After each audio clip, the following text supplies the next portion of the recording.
mu masaha saa moya z'ijoro niho hatangura guturikira amagrenade asa n'ayaturikiye rimwe nk'uko bamwe mu baba ku mugwa mukuru w'ubutunzi Bujumbura bw'ijwi rya Amerika. Ibituro bitatu nivyo vyatewe kuri ayo magrenade, ni ukuvuga kiri kw'isoko ya Kotebu muri zone Ngagara mu buraruko bwa Bujumbura, ico ku modokari zunguruza abantu n'ibintu zija mu manuko bwa Bujumbura zivuye ahahoze isoko nkuru hagati mu gisagara. Hakaba hari n'izindi zatewe ku gituro c'ahazwi nka Permanence hagati y'amazone ya Bwiza na Buyenzi, naho nyene hagati mu gisagara ca Bujumbura kw'ibarabara ryitiriwe Peuple Murundi, hamwe n'ikibanza gikoreramwo abakenyezi bacuruza ivyamwa hafi y'icicaro gikuru c'amaposta mu Burundi n'ikigo ca leta co gutumatumanako amakuru Onatel. Aha n'imiburiburi abantu 22 bahasize ubuzima mu gitero ca grenade mu 2015. Umunyagihugu muri zone Bwiza yabwiye ijwi rya Amerika uko vyagenze aho yaraherereye kuri Permanence. Coordinate kagirinda amaso twumva kintu cyangwa gucikira kandi aho twari duhagaze natwe ibindi bicike kibirira abantu nabo ni bajya bamanuka bagenda kuri Prince Rege, abantu bambere bafunga kumanuka bagenda basengatira amaboko, abandi nabo bamanuka babateruye. Rero tubona imiziga myinshi igenda imanukana abantu ntabwo twari tumenyereye n'umunsi ntabwo twari duherutse, byari biherutse n'iyi minsi ntacyo twashobora kumenya byaba bifashe neza kuza ko dufite ubwoba kuko tutazi ibiza gukurikira. Urabona ubu harasanzwe hari abakozi bariko baragerageza kugira imizigo irengana bagabanya ambuteyaje, umutekano ko boza baragerageza kwegera ahantu hari uruja n'uruza rw'abantu, hama tugasaba nabo banabi ko botuze. Nyuma y'ibitero abapolisi benshi b'urwego rujejwe kurwanya imigumuko bari kumwe nabo mu gisata kijejwe gucunga inzego z'igihugu, igipolisi cihuta gutabara Jemir hamwe na bamwe mu basirikare bakorera ku cicaro c'ibiro bikuru vya gisirikare hagati muri Bujumbura baciye banyagara. Amakuru twahawe n'abakunzi b'ijwi rya Amerika nuko abantu batari bake bakomeretse bakaba bajanywe mu bitaro bitandukanye ku mugwa mukuru w'ubutunzi. Abatatabawe n'abantu ku giti cabo bajanywe n'imodokari za polisi hamwe na za Rusehaba n'Ihaba. Abantu bafite ubwoba bwinshi bariko bariruka batarabi iyo baja. Amahoni n'imiduga n'urwamo rwa za kizimyamwoto n'imiduga ya polisi n'ivyo vyumvikana gusa mu gisagara, n'abatwara imiduga isanzwe basa n'abataye umutwe. Ni kumwe mu batuye mu gisagara yabwiye ijwi rya Amerika ariko akaba atashimye ko umwidondoro w'umenyekana. Ubundi munyagihugu akorera Bujumbura nawe twavuganye muri ino joro atubwiye ko amabisi n'amatagisi atana kimwe carangwa aho yaciye, kandi ko abantu benshi bagizwe n'abakenyezi bacuruza ivyamwa bataha mu buraruko bwa Bujumbura no mu Gatumba hafi y'umupaka wa Kongo babonetse bagerageza gutaha n'amaguru. Ikindi ababikurikiraniye hafi batubwiye nuko abantu bataramenyekana igitigiri bahagaritswe cane bakaba bari mu nywero n'uburiro. Ku rubuga rwa Twitter ubushikiranganji bujejwe intwaro yo hagati busanzwe buvanganye n'ubw'umutekano bwitiranije ibitero n'iterabwoba bwemeza ko abantu babiri ari bo bamaze kwitaba Imana, bukavuga ko umwe yaguye mu gitero co hagati mu gisagara ca Bujumbura, uwundi nawe yapfa amaze kujanwa kwa muganga. Ubwo bushikiranganji bwemeje kandi amakuru y'abanyagihugu avuga ko abantu benshi bakomeretse. Umwe mu bihevyi yakomerekejwe na grenade yiwe akaba yafashwe, niko busozera bumenyesha. Amakuru ataremezwa ijwi rya Amerika ryahawe na bamwe mu banyagihugu bari ku gituro ca Kotebu avuga ko hari abandi bantu 4 bapfuye barimo umukenyezi, kandi ko n'uwo yateye grenade igipolisi camurashe afi imbere yuko aturisa izindi 5 yarafise mu mifuko. Umugambo CNDD-FDD uri ku butegetsi nawe nyene wanditse ku rubuga rwabo rwa Twitter wiyamiriza ico wise iterabwoba ryakorewe abanyagihugu bitekaniye, uremesha imiryango yabuze unifuriza bakomeretse ukoroherwa, urangiza usaba ko abakoze ivyo bitero bohanwa hisunzwe amategeko. Mw'ijoro ryo kuwa 9 Juru wa 10 ku kwezi abandi bantu 13 bari mu mukoloneli wo mu gisirikare c'u Burundi baguye mu gitero c'abantu bitwaje ibirwanisho muri komine n'intara ya Muramvya hagati mu gihugu c'u Burundi. Abandi 7 bishwe mu kindi gitero mw'ijoro ryo kuwa 16 rishira wa 17 ukwezi kwa 4 guheze muri komine Rusaka intara ya Mwaro ihanura wibe na Muramvya ni hagati mu gihugu c'u Burundi. Eroje Urikaneza, ijwi rya Amerika. Mugwi uvanye ubutegetsi mu Rwanda Force de Libération Nationale FLN ziremeza ko zakoze igitero mu bweyeye mu manuko bushira uburengero bw'igihugu mu ijoro ryo ku munsi w'Imana. Umuvugizi wa FLN Lieutenant Irambona Steven Tambula yavuganye na Veniste Nshimiyimana umumenyesha makuru akorera mu biro vy'ijwi rya Amerika i Londres mu Bwongereza. Ivyo wabonye mu itangazo niko biri, igitero twaragikoze cyarabaye, ndetse ingabo za FLN rwose tukaba tunakishimira uburyo cyagenze. Mukishimira ko igitero cyagenze neza mu gihe ingabo z'u Rwanda zivuga ko zabishemo 2. Biriya ni ibinyoma bisanzweho, basanzwe babeshya kuko nta na kimwe bajya bemera. Twebwe rero kuvuga ngo batwishemo abantu 2 biriya ni ibinyoma. Bariya bose bo wabonye ndetse n'ibyo bagiye bavuga byose biriya nta nabo tuzi muri twebwe bariya ahubwo ni abantu babo. Urazi ko 2015 habayeho imigumuko mu Burundi, habaho kudeta ipfuvye ikitwa Red Tabara, umutwe ushyigikiwe na leta y'u Rwanda. ufatamo insoresore ari nabo ubungubu nabo duhora duhanganye nabo bose baravanganye bariya rero wabonye ahubwo ni bamwe mu bo twishe babatahariye turabatesha hanyuma bahitamo kubitirira twebwe nta muntu waratwatakaje n'umwe ariko umuvugizi w'ingabo z'u Rwanda arabyemeza kandi iyo mibiri yaragaragajwe ntabwo iriya mibiri ntabwo ari yacu unyumve neza kuko natwe ubungubu tukubwiye ngo intumbi zabo turi nazo tukazikwereka ntabwo wahita umenya ukuri biriya n'ubushize ku gitero cyabaye umwaka ushize ku itariki 27 z'ukwezi kwa munani ahitwa ku Imbogo mu murenge wa Ruheru ahangaha naho baragiye bareba abantu babo twishe baguye mu kibuga baba aribo bitirira ko ari abantu bacu reka twoye kuvuga ibya kera tuvuge ibya vuba by'igitero cyagabwe ejo bundi ingabo z'u Rwanda zivuga yuko zafashe ibikoresho byinshi bya gisirikare ndetse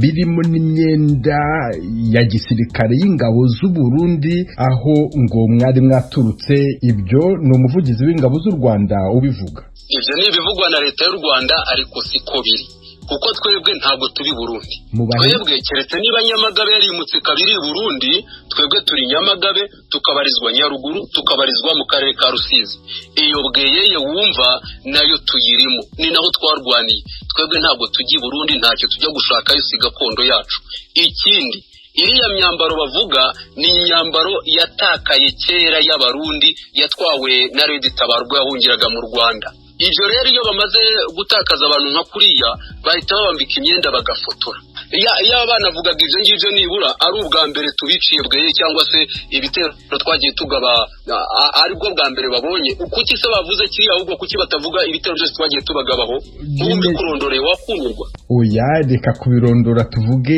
iby'igitero cyo mu bweyeye bo berekanye imbunda zafashwe abantu bapfuye mwebwe hari umusirikare mwishe twebwe wenda babashije kuvuga kuri kiriya gitero kimwe ariko uwo munsi twagavye ibitero bibiri icyarimwe iriya myambaro barayifite n'ubundi bo basanzwe bayifite yambarwa na Red Tabara yabo twebwe rero nkaho twagavye wenda ibitero kuri uwo munsi twagavye igitero mu karere ka Nyaruguru mu murenge wa Nyabimata mu kagari ka Ruhinga ahitwa Inyanzare muri iyo misozi icyo gitero cyaguyemo abasirikare b'u Rwanda 6 hakomereka abandi 2 tuhakura imbunda tuhakura n'imyenda ya gisirikare hanyuma tugaba n'ikindi gitero mu murenge wa Bweyeye mu karere ka Rusizi ahangaha ni ahitwa Nyamuzi twakuye imyenda tuhakura imbunda ndetse tuhakura n'iradio yabo yitumanaho yitwa Tadilani RT 7110S nomero 2055 iyi ngiyi yakorewe mu gihugu cya Israel aho twanahatsinze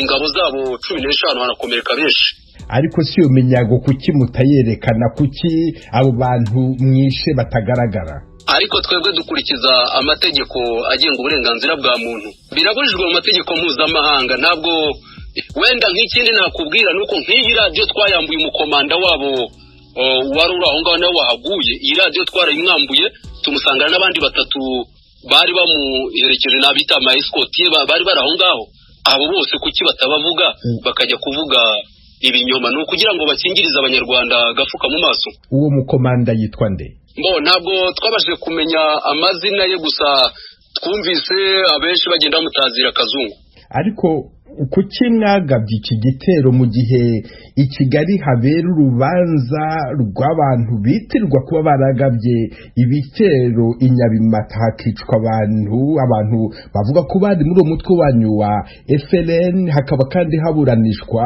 na Paul Rusesabagina waruhagarariye iyo mpuzamashyaka ya MRCD wenda mbere yuko ngira icyo mbivugaho reka maze nkubwire ko twebwe tutaba mu mpuzamashyaka ya MRCD twe ntabwo tubamo none muba muki twebwe ni ishyaka ryacu CNRD ubwiyunge ari naryo rifite umutwe w'ingabo wa FRN Ntarumiko iyoborwa n'umudamu witwa umuvyeyi Francine urakoze Venuste tukiri kuri inkuru leta y'u Burundi irahakana ibivugwa na leta y'u Rwanda vyuko abagwanyi b'umutwe FRN bateye u Rwanda baturutse ku butaka bw'u Burundi ibindi turabishikirizwa na mugenzi wacu Diane Ininahazwe Mu itangazo ryasohowe n'ibiro bikuru vya gisirikare vy'u Burundi, Colonel Floribert Biyereke avugira urwo rwego rwo kwivuna abansi yagize ati: uru rwego rurabeshuje icese amakuru avuga ko ku butaka bw'u Burundi hoba hari umurwi w'inkozi z'ikibi zifise umugambi mubi ku gihugu c'u Rwanda. Urwego rwo kwivuna abansi bw'u Burundi rubeshuje kandi ko hoba hari umurwi w'inkozi z'ikibi wavuye mu Burundi uja gutera u Rwanda. Muri iryo tangazo ibiro bikuru vya gisirikare mu Burundi ntivyigeze bivuga izina ryabo bwita abagizi ba nabi bashakira n'ab'u Rwanda bakanagirizwa kuba ku butaka bwabwo. U Rwanda yamara rwo rwemeza ko ari abarwanyi ba FLN. Ejo kuwa mbere igisirikare c'u Rwanda aha tuributsa ko cemeje ko cishe babiri bari muri uwo murwi urwanya ubutegetsi bwa Kigali, abandi ico gisirikare kivuga ko bace bahungira mu gihugu c'u Burundi aho bari bateye bava. Ijwi rya Amerika ryagerageje guhamagara katari gake Colonel Floribert Biyereke yashize umukono ku itangazo ribeshuza ibivugwa n'u Rwanda, ariko ntiyitaba telefone yiwe ngendanwa. Iyo tuza kumutora hambavu ivyo vyagirije vy'u Rwanda twari kumubaza n'icu Burundi buvuga ku myambaro ya gisirikare c'u Burundi yerekanywe mu bikoresho vyafatanywe abateye u Rwanda. Kuva umurwi wa FLN ugwanya ubutegetsi bw'u Rwanda utangura kugaba ibitero mu gihugu c'u Rwanda mu 2018, ubutegetsi bwa Kigali bwakomeje kumvikana bwagiriza u Burundi ko ari bwo bufata mu mugongo uyo murwi. Ni mu gihe u Burundi nabwo akatari gake bwagirije u Rwanda guhindaro no gufasha umurwi wa Red Tabara urwanya ubutegetsi bwo mu Burundi. Izo mpande zibiri ahariko zamirira kure ivyo zagirizanya. Mu gusozera itangazo rihakana ko abateye u Rwanda kwa Mungu w'indwi heze buca ari kuwa mbere baje bava mu Burundi, urwego rwo kwivuna abansi rw'ico gihugu rwagize ruti: ingabo z'urwego rwo kwivuna abansi bw'u Burundi ziri ku rubibe u Burundi busangiye n'u Rwanda zama ziriko zirakizura kugira ngo zicungere umutekano w'urwo rubibe. Tugushimire Diane kuri iyo nkuru. Mu gihe abantu bo mu bwoko bw'abanyindu n'abanyamurenge bo mu Minembwe muri territoire ya Fizi intara ya Kivu mu manuko bamaze imyaka irenga 3 batandukanywa n'intambara y'imigwi yitwaje ibigwanisho yaturiye imihana irenga 100, hari imihana imwe y'Igakenke ikibamwa ayo moko kuko yanse kwitandukanya kubera intambara. N'inkuru y'umumenyesha makuru w'ijwi rya Amerika Vedaste Ngabo ari mu buseruko bwa Republika ya Demokarasi ya Kongo. Nyuma y'imyaka 3 aka karere k'imisozi miremire Minembwe kari mu birometero 223 uvuye mu mujyi wa Uvira kibasiwe n'intambara zahitanye abantu barirwa mu magana, zigatwika imihana irenga 100 ndetse zikanyaga n'amatungo barirwa mu bihumbi. Muri iki gihe biragoye kubona umuhana wo mu Minembwe abanyamurenge bagituranye n'abanyintu n'abapfurero.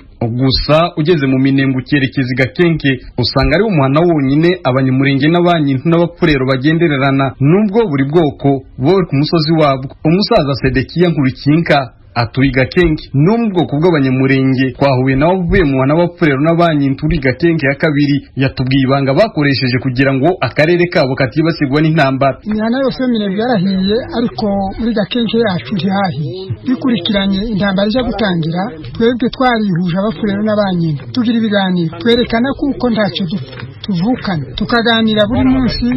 Intambara zirakwira Minembwe yose, ariko hano iwacu tugumana amahoro. N'ubu duturanye neza, turasangira kabisi n'agahiye. Nta muntu wanga undi, umuntu arazi waba akarara, bazi wacu bakarara. Turi amahoro, nta kibazo twigeze tugira. Niriye banga mwakoresheje? Tukabwira abana bacu bagumina na twirwana uti dushaka intambara. Dukeneye kubaho amahoro, twokwisamburiraho. Niba mukeneye kuja kurwana muje ahandi, ariko ntitwosambura igihugu cyacu. Sekaseso Mikaire n'umuyobozi wa lokalite ya Gakenke ya kabiri n'umunyintu yabwijwe rya Amerika ko ibiganiro bigamije gushaka amahoro aribyo byafashije akarere kabo muri ibi bihe Minembwe yibasiwe n'intambara. Abanyamurenge bagize inama natwe tugira inama, abahungu b'abanyamurenge n'abahungu bacu b'ifurero uko tuye neza ndakibazo kabisa, abantu twicara hehe ndakibazo. Abahungu bacu bo mayimayi tuzatubabuza, abana batuyigwaneho tuzatubabuza, ahangaha iwacu ndakibazo. Turaja mu banyamurenge tuzaturarayo ndakibazo ndashida nuko gusa. Kiyo Pascal nawe n'umuturage wo mu wana Igakenke asanga kuba ayo moko agituranye hari ikintu kinini byafashije Minembwe. Byaramiye ibintu byinshi. Dabori wacu twebwe ntitwashenye ndi turatwikiwe. Ikigira kabiri ni inzira irabitaye Minembwe. Ibintu byose by'ibidandazwa biza bituruka Igakenke ni hano.